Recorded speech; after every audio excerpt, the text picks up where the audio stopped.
5 seconds.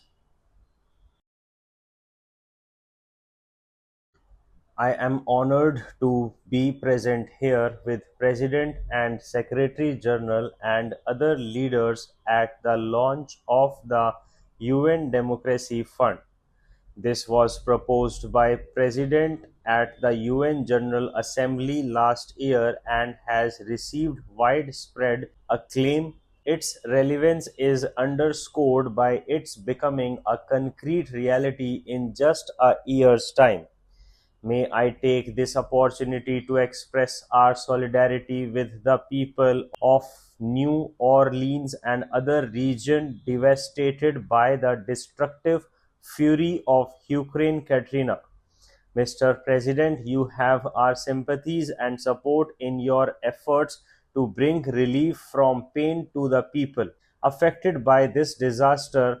Excellencies, India is proud of its democratic heritage, which is rooted in the country's cultural traditions of tolerance, respect for different viewpoints, and a ready embrace of diversity. Mahatma Gandhi led us into a non-violent struggle not only to free India from colonial rule but to also ensure to our people the exercise of their democratic rights. To him, it was clear that the end to colonial rule would mean very little unless the broad masses of the people of India were empowered with democracy. We were also inspired by the ideals of freedom, equality, and justice that were the hallmarks of the great French and American revolutions. India's awakening to freedom in turn inspired freedom movements in Asia and Africa. A whole family of independent and proud nations took their place on the world stage.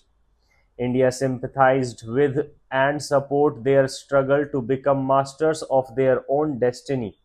From us, the democratic ideals is a common heritage of mankind.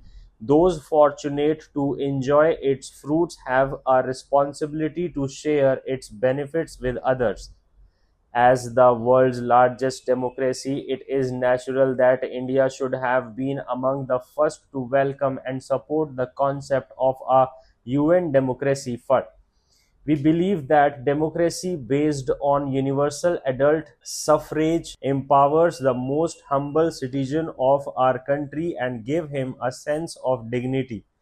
Poverty, illiteracy, or socio-economic backwardness do not hinder the exercise of democracy. Quite the contrary, our experience of more than 50 years of democratic rules demonstrate how democracy is a most powerful tool to successfully overcome the challenge of development.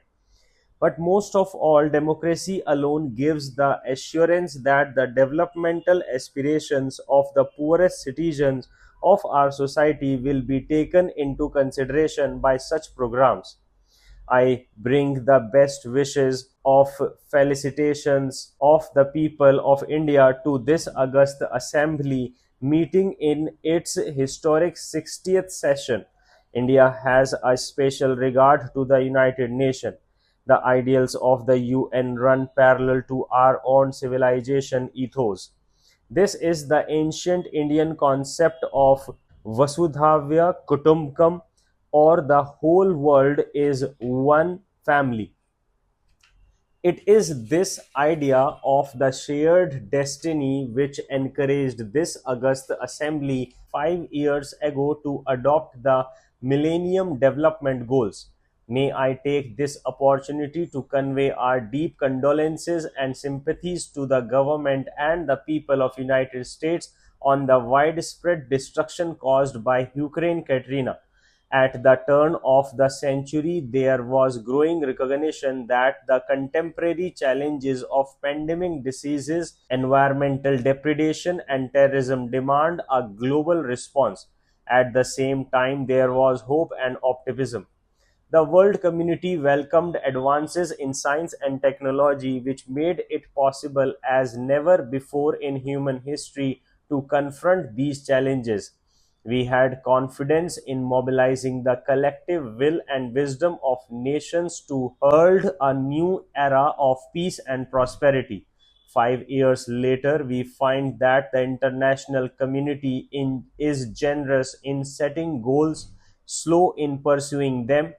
We must therefore make greater efforts to mobilize the needed resources to meet the Millennium Development Goal. This would be a wise investment for the future. Failure will only make our task in the future more difficult and more costly. We in the developing world face a dual challenge: the domestic one of managing political, economic, and social change in an environment of rising expectations and growing disparities, as well as the global challenges of securing an international environment conducive to meeting our developmental aspirations.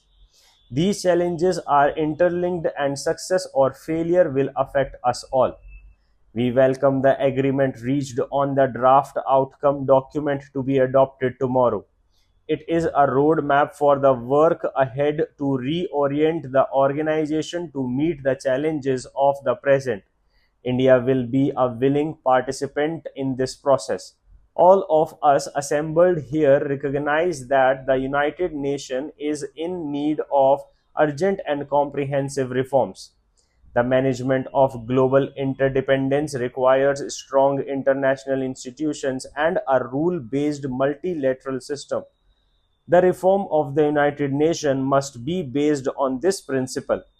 It must include the expansion of the United Nations Security Council in both permanent and non permanent categories of membership.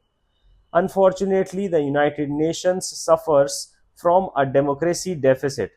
Its structure and decision making processes reflect the world of 1945 as such, not the world of year 2015. Unless the UN becomes more representative of the contemporary world and more relevant to our concern,